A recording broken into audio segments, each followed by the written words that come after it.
All right. So back to where we were before the communication got dropped. So how did it make you feel being on this MU and having these senior leaders, these people that you look up to, literally look some say, hey, it is what it is, adapt and overcome, you're gonna make it happen. And then these other Marines are like, hey man, it effing sucks and you're gonna deal with it and whatever happens, happens. Like what was your as a corporal, right? Yeah. What was your thoughts like having orders and now going out here, like knowing like hey, I'm leaving the fleet, I'm going out to recruiting duty. What was going through your mind when these staff sergeants and gunnies are saying this to you? It's honestly at that point after I had gotten all that feedback and I got their opinions on it. With the already orders in hand, already re-enlisted, I was just like, I got to do what I got to do to make the best of it at this point. It did teach me on how to, if the time ever came, which it has not recently, if a Marine came up to me asking the same question, it really gave me the right, I would think, the best answer to give them. Mm. Because I like, even though like with how I did, it doesn't mean every Marine's gonna do like that. I just told them what I did to make the best experience I had on that duty. Not like a good experience, no, the best experience. All right. Amen. So yeah, that's what I did, and it's just it is what it is. Sometimes you just got to hear how it is. It's a good thing. Maybe they didn't sugarcoat it for me. So so here it is though, like in my opinion, right? So and some people are gonna listen to this episode and be like, that guy's an asshole, he doesn't know what he's talking about. Bullshit. Here it is. The and this is firmly my opinion. If you were to actually figure out a way, like if I called up my buddy Master Sergeant Diaz, right? He's part of the training team, the national training team. And I was like, hey, find me all of the APRs of all of the Marines on the recruiting page. I guarantee you, any staff sergeant or gunny out there in the Fleet Marine Corps who's telling you the duty sucked was some dude who fucking was substandard and or below. Like realistically, bro. Like let's be real here, man. Like anybody who literally wrote their mission letter and or more is gonna say it was what it was. I adapted. I overcame. I acted like a Marine, and I did what I had to do. Yeah, it sucked, right? Yeah, But at the end of the day, that's what we do. Like that is literally what the Marine Corps calls us to do. Like, and that's why the show is called "Embrace the Suck," man. Because there's no part of the Marine Corps where you have great illustrious times where you enjoyed yourself. Like 9 times out of 10, your best stories come from when you couldn't stand what you were doing. And like me and my buddy last night, me and my buddy that I was on recruiting to do with Sergeant Morales, we were up texting, and my wife was ended up texting him, and we were talking just through the night about being on recruiting duty and just not giving a fuck and being drunk, but still making mission and having a phenomenal time while doing it. And the reality of it is that like you either go out like you did and you say, you know what, I'm going to do what I have to do to be successful and make this mission, or you're going to sit here and come out on the duty after hearing all of that, and you're going to be like, oh, well, everybody said it sucks, so it's just going to suck for me. And then you have this horrible 3 years of a duty, and then you go back to the Fleet Marine Corps, because let's be honest here, how many times does somebody not get the ribbon? It doesn't happen. yeah, So they still got the ribbon, right? And of course, no one's going to go out there back to the fleet and lead with, "Oh yeah, I was substandard," right? It yeah, doesn't say like if you're substandard, you don't get a different ribbon. You get the same one. So yeah, no one's going out back to the fleet like, "Oh yeah, I was that shit bag in the office who never wrote my contracts." Like, no. You have no idea. You have no clue. So in my mind, and again, I don't have the facts behind it, but in my mind, the guys, the staff sergeants and the gunnies who are out there talking shit about recruiting duty are the guys who were not writing contracts in the office. Like that. That's my thought process, bro. Because you're somebody who was writing contracts and making mission, and you tell the Marines, "Hey, staff sergeant or what are you, a sergeant?" I'm a gunny. Oh, goddamn, my bad. So Yeah. you're telling people, hey, Gunny, what the fuck? You're like, right? Hey, how was the duty? And clearly, if you went out there as a brand new promoted sergeant, and now you're a gunny, that's also part of the answer right there, right, Devil Dog? And that's the thing, is that you're having this reality conversation with these Marines, and now you're saying, hey, you're gonna make it what it is. You're choosing to go to work and make it what you want it to be. Nobody else is doing that for you. And that's the difference, because some Staff Sergeant Devil Dog so and so, who is a shitbag, is going to say, oh, bro, it was the worst 3 years of my life. Well, no shit, because you fucking sat in the office and didn't do shit. Yeah, no, That's my opinion. What do you agree? Do you concur? What do you think? I freaking concur 100%. You know, like you hit it right on the freaking nail, man. Like the Marines that are going to say, don't go to it, it's going to suck ass. Like most likely they were a binary recruiter, 1010001, and they're always getting shitted on every day. Like, why aren't you freaking pulling your weight? Why aren't you doing this? And obviously, if they have a Marine going to the duty, they think that the experience they had is imminent for that Marine, and they're going to tell them as such, like, hey, you're going to freaking hate your life, right? But I'm here, and like coming off the duty, I would recommend it for any Marine. If they're thinking about staying in and they're thinking about doing an SDA, I would say freaking do recruiting duty. Not because of like, oh, like, because of what I did, because of what the Marine can gain out of it. The duty really, really shows the true colors of any person that goes on it, right? If you come from, like, I don't know, an MOS that's pretty freaking relaxed, or an MOS that's pretty freaking, exhausting, and you come to recruiting duty, like, it'll surface of how your work ethic is and how you are and like how you do under stress, because there's a shit ton of freaking stressful situations. And when I was in the freaking office, when the RSS I was recruiting out of, I did my best to freaking try and lift everyone's spirits in the freaking office by just, from stupid shit. Like, some of the guys I know, you can ask them some of the dumb shit I would do just to lift their spirits up, even in the freaking lowest time. Because at the end of the day, we're in this shit together. It doesn't matter if I'm on a freaking 5 this month. I'm still here getting off at freaking 2100, you guys. Let's freaking do what we can so we can make the mission. And that's, because you know what happens? Because you know what happens when you write a 5? Somebody's still asking you, hey, Weaver, what do you got for next month? and that's the reality of it, man. It's like, and I don't know how you felt being that person, but like, yes, I'll personally say, hey, I didn't write 100 contracts, but in 2 years I wrote 58 contracts, right? And I had my share of force.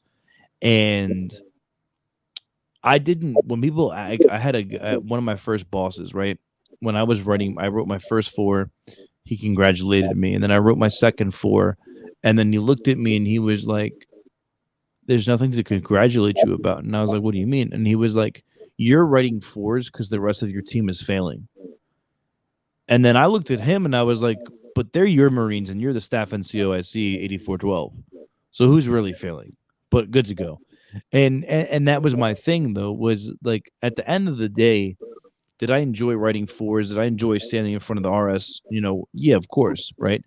But at the end of the day, when I received my 8th bat, I looked back at my life and I was like, instead of 8 months of contracting, that should have been 16 months. And I should have had a lot more time with my family and friends. And that's the thing, is you get so low, and I don't know if you've been there, but like, there was a part of my life where I was so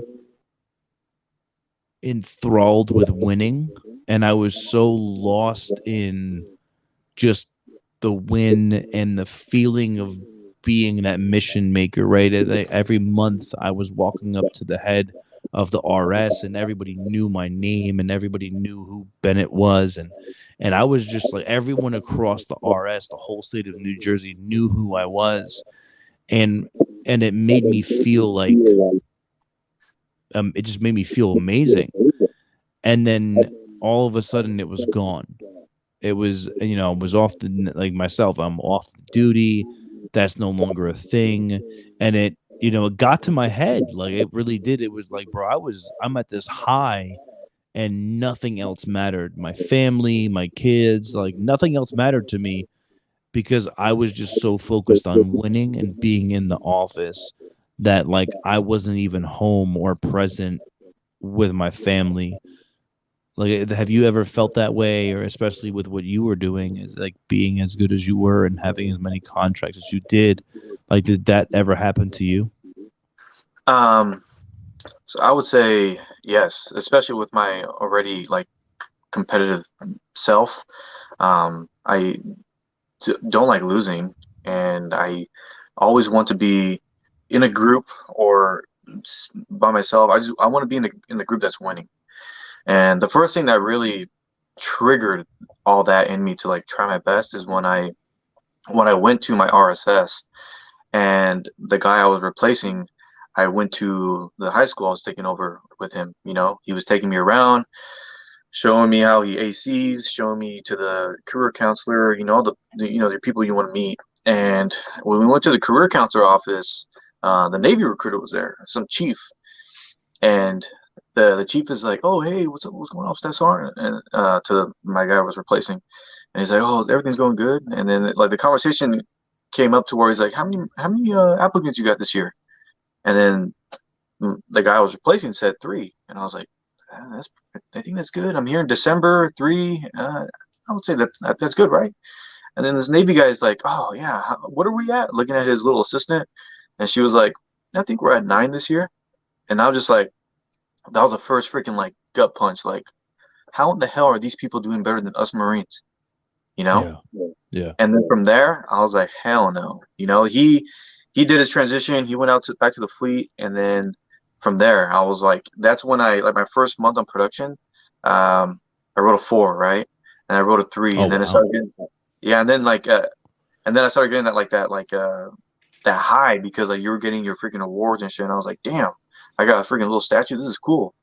And then I got complacent, I got comfortable, and then I thought like, man, the contracts are just gonna come like, like I thought they were the months before, and then I wrote a one, and then a mm. one, you know, and then that's when I picked it back up, and then that following month, that's the first time like I wrote a six, and then that's when like they give us like this big ass bullet, it's like a 50 cal round, and it was like the recognition when Marines get recognized, it really makes them feel good, you know. Yeah, And I think that's a big thing. And that's like not giving a participation trophy, but I mean like if the Marine actually does something, and even if it's not just contracting, if they are doing something that is making a difference, making something happen in the RSS, RS, whatever, yeah, recognize it.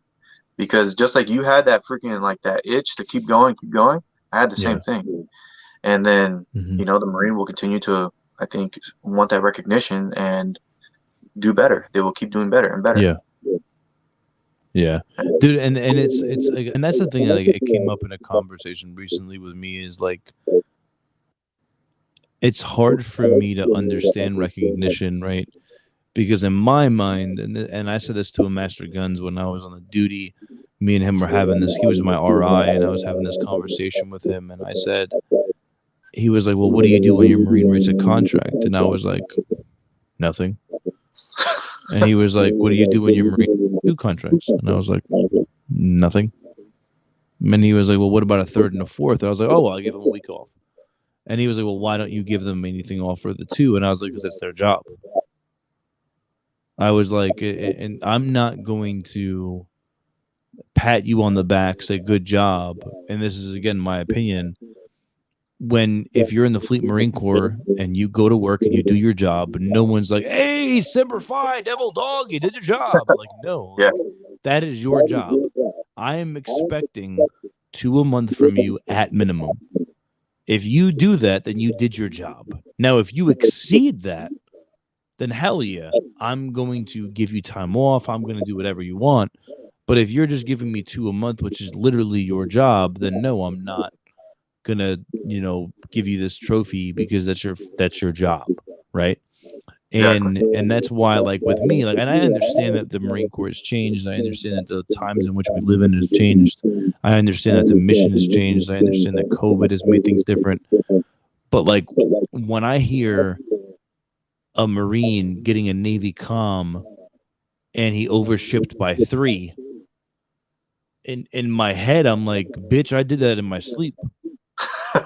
I'm like, you know what I mean? Like, I'm like, wait a minute, you just gave away a Navy comm. It took me 4 years to get one of those, and this guy gets one because he overwrote by 3. And it's like, at this point, we're taking these awards that have literal meaning, and now we're giving them away. Yeah. You know what I mean? So it's like, and in my mind, it becomes like a very hard this thing. It's like, well, where, not that it matters, when you look at a Marine, like if you look at a combat action ribbon, right? It doesn't, the story behind it doesn't matter. But if we just start giving away ribbons, then they don't have the same significance anymore. Yeah. And I understand where the duty is right now, but at the same time, it's like where a lot of blood, sweat, and tears came for me to get a Navy comm after 4 years, right? And Yeah. now other people are getting it for over shipping, and it's like, bro, that's a little asinine. You know what I mean? Yeah. Yeah. No, I agree that, giving away awards for, I mean, something that is like that, it kind of makes it almost like it makes your Navy comm for what you did to gain it be equivalent to what that Marine did to get his, and that you far surpassed probably what he did, right? So I think that recognition is good, but it needs to be within reason. It needs to be the right caliber of, you know, on the scale of what it needs to be. Not overshipping by 3. Like, what the hell? You know? Yeah. I mean, I shipped the whole RSS freaking mission just by myself, or not the whole thing, more than half, but So another question that I would have for you, man, is just talking about the stressors, right? What were the stressors that you dealt with on the duty, and why, dealing with these stressors, why did you continue to decide to write heavy? Like, why not just be that guy who, because clearly you were in the position to just write 2, right? If you could write 6 in a month, clearly you could just be the guy who always wrote out, had a bucket, and never surpassed 2. Why did you decide to do more than that? man, you know how it is. If I only wrote my 2, the office would have sunk. Um, Yeah, but and why then do you care? But like honestly, like let's think about this right now. Why the fuck do you care? Because if right, and I want the honest truth, because there's Marines out there who don't give a shit about the team. They don't care that there's Marines that don't get to go home to see their family, right? They don't care that when they write a 0, you have to pick up, because guess what? You had to write 6 because somebody didn't write their contracts. Like like the only reason you had to write 6 was because somebody else didn't give a fuck about Weaver. Like yeah, realistically, right? Whether it was your RSS, or whether it was somebody else in the RS, or whether it was somebody else in the district, or somebody else in the MICRIC, somebody in the Marine Corps recruiting concept didn't give a fuck about Weaver. So my question is, why did you give a fuck about the guy who didn't give a fuck about you? because I know at the freaking end of the day, that Marine has a family. And I know this might fucking sound like cliche, and like you might be like, oh, he's just fucking. No, like I did what I did, even when I knew there were fucking Marines in the office that weren't pulling their weight continuously, months and months on end. I knew like they have a freaking family to go back to. They have a wife and sometimes kids, and then most importantly, my own family, quality of life, my wife, my newborn son. Within my first year on the duty, um, I cared because they're Marines, and I freaking care for the freaking Marines. Because you're right, I could have freaking just wrote 2. I could have done that. But then my office would have been looked like we would have been shitted on. The quality of life would have gone bad. We would have been working longer nights, and I would have been selfish knowing that I probably could have done a little bit more to help us have a better quality of life. And I mean, you can ask any Marine that I served with along my tour out there on recruiting duty. There was never a time that I held or hid freaking contracts, kids. There was never that time. It was always like, kid that wants to say yes, the kid, sometimes I would have them in MEPS the same week, you know, just so we can make sure we make our mark, to make sure that we can continue making the mission, just because I wanted us to have a good quality of life. Recruiting duty sucks. Man, when I first got there, I was freaking making phone calls, waking parents up, you know? At TCing at freaking 9 p.m., the mom's like, hello? I'm like, oh, is Timmy there? And she freaking hangs up on me. I was like, oh, crap. All right. You know? And and with that, I just kept doing it, And I don't know what good answer to give, just because I cared. I cared about the Marines, I cared about my family, and I didn't want to let anyone down. After I started, writing those big numbers, I knew that I guess this is my capability. Can I continue this? And I did. And at the point, there were many times where I was like, man, I can just, I'm at 60 contracts. I can just write a one for the rest of the time I'm here. I can take it easy. But obviously, if I did that, like I said, the office, it would have crumbled, especially at a time when we were gapped 2 sectors. I was recruiting out of 3 different sectors, my own and 2 others, because of COVID and BRC being backed up, and we weren't getting guys to fill in the seats. Like, the mission didn't stop. We had to keep going. And those were the months where me and whoever was in the office with me at the time, we hunkered down and pushed, because we had to, Yeah. So here's a question for you. I've heard this a lot. And I've heard that, people say this all the time. It's like a cliche at this point. I've heard a lot of 8412s and sergeant majors say this, and they say, a Marine never comes out on recruiting duty wanting to fail. Okay, I get it. But at some point, that dude dropped his pack or never had picked up a pack. What is your thought on those Marines? Like, you're saying you had them, right? What is your thought on those Marines that were in your office that were not pulling their weight? Like, why weren't they pulling their weight? Like, did you have conversations with these guys? Like, was it skill? Was it lack of understanding? Was it lack of training? Or was it just lack of care? Like, what do you think from the conversations you had with them? That's like a case by case basis, because when I first got on the duty, there was a Marine. Love the guy to death. I still even talk to him today. He was struggling. He was struggling pretty bad. And when those months came where we were on the freaking line and we missed sometimes, it was because that fool didn't freaking write his freaking 1 sometimes, he didn't write his freaking 2. And I was just thinking, like, if you only freaking, can just write 1, what's so hard about it? I ended up, shadowing him and going to schools with him. And keep in mind, at this point, I was not the A/. I had no freaking additional. I was going out of my way to help him to figure out what the hell's going on with this guy. And come to find out, he was literally doing everything by the book. He was going through the flow charts that they give you from freaking BRC, going through the freaking cash caller shit that we get so you can combat interest on the phone. He was going through T by T, making phone call after phone call. His TC mark would be in at like 80, 90 a day, legit TCs for hours. I think it was just how he came off, just some Marines, they have the personality, they have the humor where it's like it attracts. Some people, they don't have that, unfortunately, and it's not their fault. I mean, kind of is, but they can't help it, is what I mean, right? And with that, when I saw the big picture of it, I really stopped being angry with him. I would do my talking shit, because I do it all the time. Where the fuck's your contract? It's been 3 months. I do that all the time.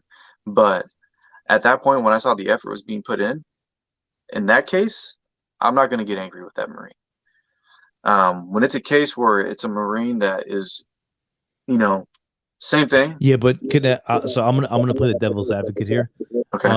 I understand completely what you're saying, and I agree with you. And first of all, I want to just be thankful that you went out of your way to go out with him, with not having to be told. You weren't his ace last, you weren't his staff in COSC. So the idea that you went out here with him and did that training and observed him shows who you are as a person, right? Yeah. The only thing that I would say, and this is what I said to people when I was on the duty, if when kids don't commit and kids don't come in the office, or you have no shows, or you have ghost NWAs, and people start asking, well, what's the problem? My answer to that is you're the only thing in the equation that has not changed. So if this Marine, whether he's following the flow charts, whether he's making the TZs, he is the part of the equation that isn't changing. He's not adapting to his environment. He's not adapting to the conversations. He's not adapting to the questions. He's not bettering his knowledge. There's something that he himself isn't doing.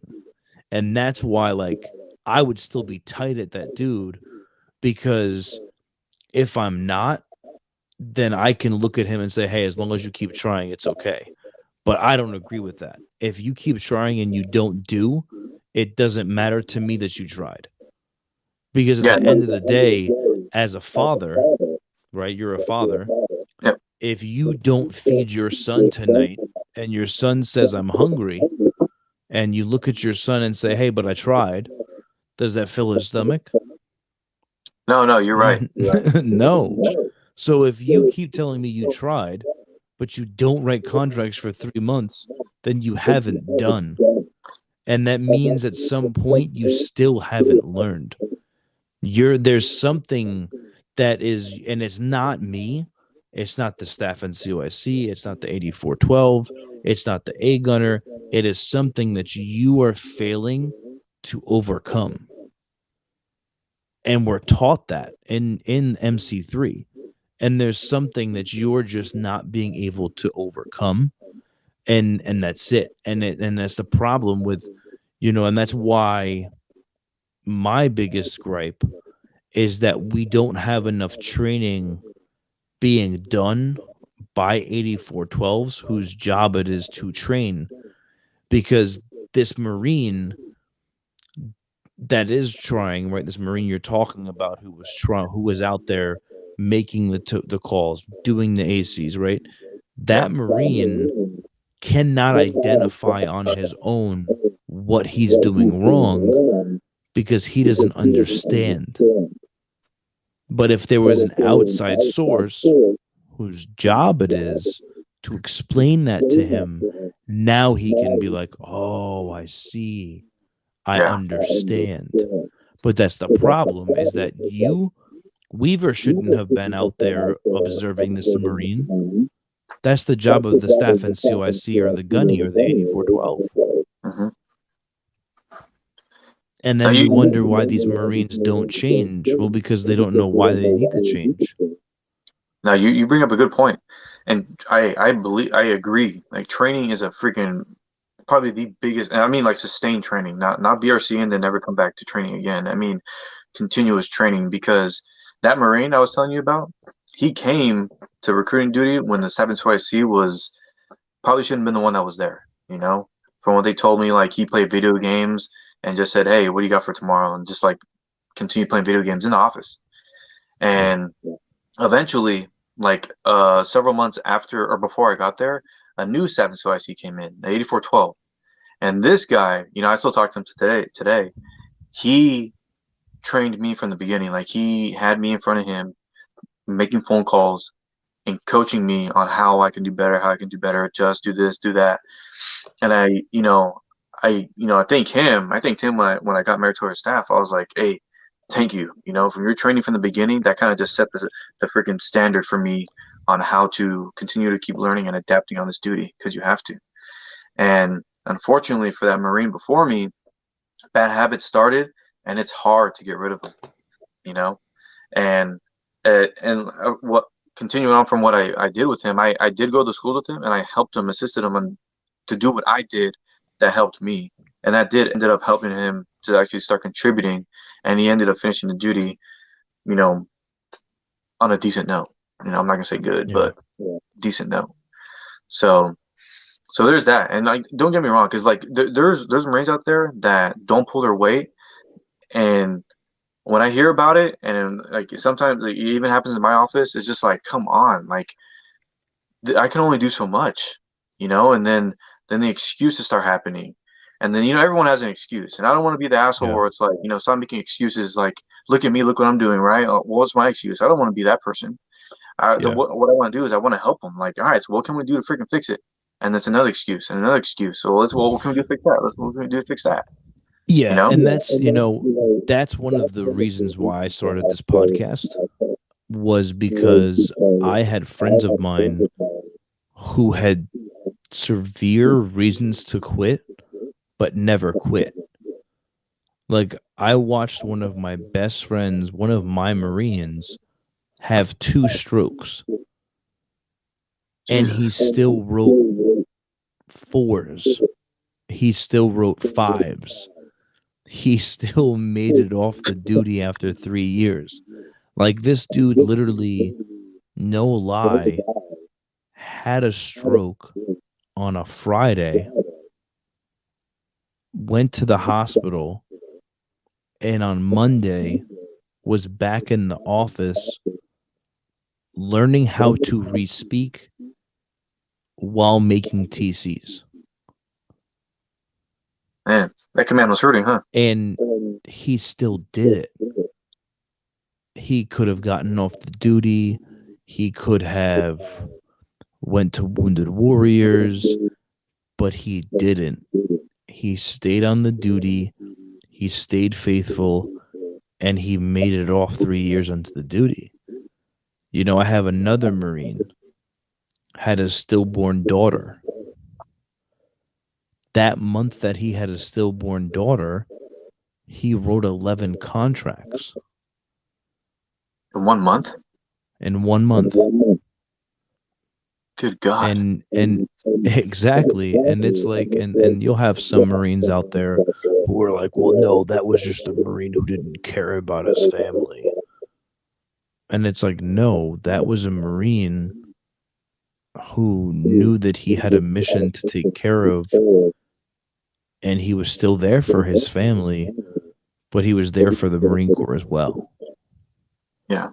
And that's the thing about it, man, is that's why, like, when I hear people with their bitch moans and complaints, it's not that I'm saying, especially in the world in which we live, right? Mental health is like the number one thing we talk about, and I'm not shaming that, right? You definitely need to go get help if you need help. Yeah. But some of the stuff that people are complaining about, it's like, bro, that's nothing compared to what other Marines are dealing with. And right now, you could be out on a deployment, you could be getting shot at, all these other things could be happening to you. But instead, the Marine Corps gave you the ability and the option to be the spokesperson for the Marine Corps. Yeah. And some Marines. Yeah, and that's and to me, in my opinion, a lot of what happens, and again, this is my opinion, you would need to do some serious math and some serious questioning. But in my opinion, a lot of the people who don't do well on recruiting are the people who wanted to get out of the Marine Corps and were disgruntled, and they lost their love for the Marine Corps. So now, when they come out on this duty and their job is to sell the Marine Corps, they don't believe in the Marine Corps like they did years ago. So now it's like, well, I don't agree with what I'm talking about. I don't believe what I'm talking about because I haven't seen that. And then it's like, well, if you haven't seen it, it's not that it doesn't exist. You just haven't had the opportunity to see it. Because people like yourself who have written the amount of contracts you've written, it's not for anything else but the fact that you truly believe in the Marine Corps. You believe in the brand. You believe in the few, the proud. You believe in Semper Fi. You believe in those things.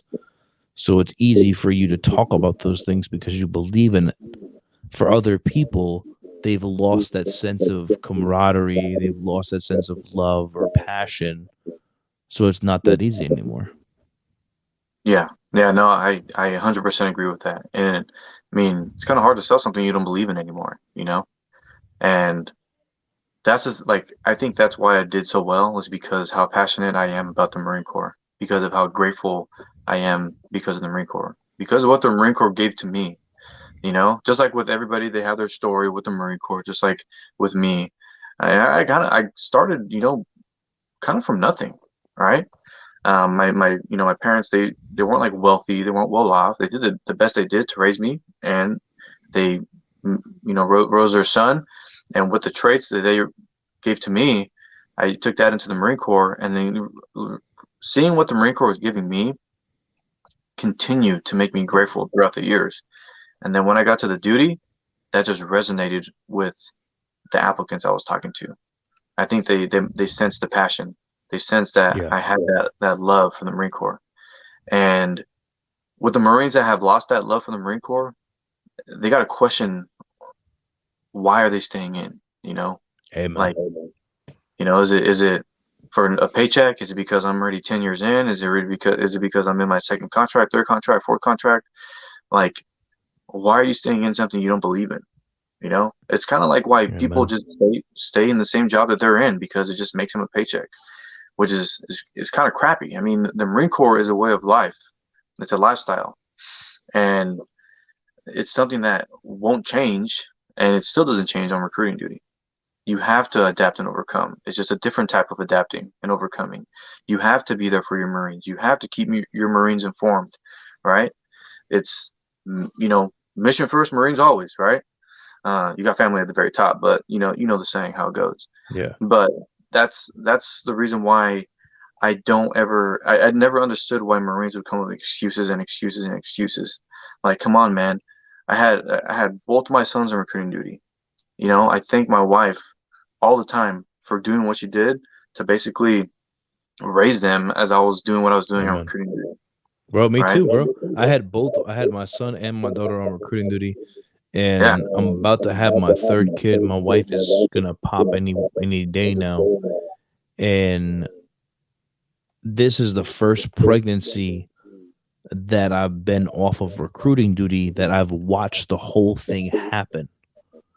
And now that I'm a normal human being, I work 9 to 5, and I can be home. I'm like in awe of what my wife accomplished on her own twice.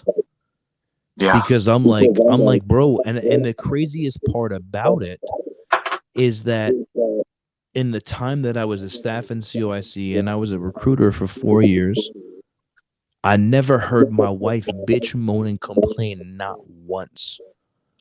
Like when I came home at 2200 and I had to get up at 04 to go to MEPS, I never heard my wife once say, Doug, change a diaper. Doug, get up with the kids. My wife didn't bitch and complain about it because my wife knew that that was the duty that I had signed up for, and that was the duty that I needed to do to take care of our family. And I didn't realize, because of how busy I was on this mission, because of how close-minded I didn't realize what she was going through 9 months of pregnancy on her own, because I was in the office. And now going through it this third time and actually visually seeing her go through it is such an eye opener for me. And I'm like, bro, if I was her, I'd be broken. If I was her, I would be like, if I was her and Doug just walked through the door, I'd be like, hey, motherfucker, where the hell have you been all day? Go do this, go do that. I would be livid. Yeah. But somehow for 4 years, She kept her composure, raised 2 kids on her own while I was out doing the Marine Corps mission, bro. And that's why when Marines bitch, moan, and complain, I'm like, bitch, there's spouses out there doing more than you do. Yeah, yeah. No, I mean, hey, congratulations on your kid on the way, by the way. That's Thank you, awesome. thank you. And no, yeah, honestly, now being back in the fleet and having way more freaking time than I had before, obviously I'm here more with my kids and seeing what my wife like seeing now what she had gone through from freaking whenever our kids would wake up to when she would put them to bed. I'm just like, how do you do this? How Amen. how could you do this? Yeah, You know? it gives you a And new appreciation for it, bro. no, it does. She's like, yeah, do you wanna go ahead and take over for the day? And I'm like, I don't even know where to start, you know?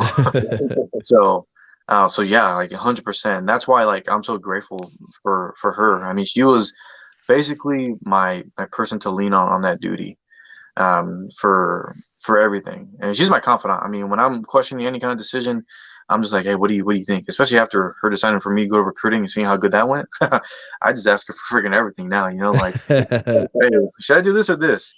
Because I always think the outcome's going to be positive. Um, Yo, I hope you got her a big, huge gift because going from corporal to gunny this quick, man, like you owe her a lot. yeah, no, it's insane. Honestly, it's crazy, and it's sometimes hard to believe. I Yeah. never would have thought this would have been the outcome of this duty. I just going on the like the meritorious staff sergeant board. I was talking to my buddy. He was recruiting out of San Francisco, and I was just because he had gone on the board and he got it, and I was like, hey man, like, do you think I have a chance? And he was like telling me about my stats and stuff, and he's like, bro, you're good. And I'm like, don't be telling me that shit, man. You're gonna get my hopes up. The Mhm, Marmon's gonna come out, and that shit it's not, my name's not gonna be on there. And he's like, no, man, mhm, you're good. Looking at this, and I was like, all right, I'm just we'll see. I told my father-in-law the same thing. I was like, because he would always like chime in and be like, how's how you doing on recruiting? How you doing on recruiting? And I was like, I mean, they got me on the staff sergeant board, but I don't think I'm gonna freaking get it. Like, it's meritorious staff sergeant because I had gone on some meritorious boards in the past, like corporal sergeant, didn't get any of those. I thought I was gonna get the same outcome, and he's like, man, shut the fuck up, you're gonna get that shit. Lo and behold, mhm. fucking Martin came out. My freaking buddy that was in the same RS as me called me when I was in the drive-through, because we have that healthy chow on recruiting duty. Um, he's like, hey, bro, you ready to get promoted to staff sergeant? And I was like, no fucking way. Looked at the MAR admin, and there freaking was. Yeah. Um, and I couldn't believe it, especially for my MOS. You know how MOSs work. Sometimes they promote slow as shit. Yeah. I Yeah. already did the math. I still would not be in zone for staff sergeant today Yeah. if I not got Bro, promoted. if I didn't, I'm a reservist, and if I hadn't gone on recruiting duty, I still wouldn't be a staff sergeant. Like because of recruiting duty, I got promoted 3 years ahead of my peers because I was in the IRR. So if it wasn't for recruiting duty, and I was on a meritorious board, but I missed it. It was the whole EAD because when EADs go on the meritorious board, it's the whole MICRIC. So it was me and one dude. Listen, I'm still happy, bro. I made it. Yeah. It was just me and one random dude in Texas, and I was like, bro, he's in Texas. Like, stop. Like, come on now. But but listen, man. We really hit some good topics tonight, man. I definitely want to do a part two because I feel like we could go into a lot more. But I know you had a family, I got a family. I want to thank you for this time that we've had. Do you have any last words or anything that you want to leave us with? And this on a good note, and then we'll do a part two later on in the future. Yeah. Just for the Marines out there on the duty, I would just say that it comes to an end, right? It all will end, even though if you're starting or you're halfway through or you got a year left, it might not feel that way. It does come to an end. Just whatever is your why, whatever is the reason why you stay in the Marine Corps, whatever is the reason why you go to work, you wake up, whatever that reason is, whether it's your parents, your wife, your kids, anything. Think about that whenever you think about maybe trying less or not putting in as much effort. Think about that person, that thing, that object. And if you try and do less, just know that you're potentially letting them down. So get up from that, push, give to that person, and continue to do the best you can. I think that's the best advice I can give right now. Amen. I love that advice. That's the best ending to an episode that I've had yet. Thank you, sir. I hope you have a good rest of the weekend. Enjoy your time. Enjoy the fleet. Enjoy not having a mission letter. And Semper Fidelis. Have a good night. Semper Fi. You too, man.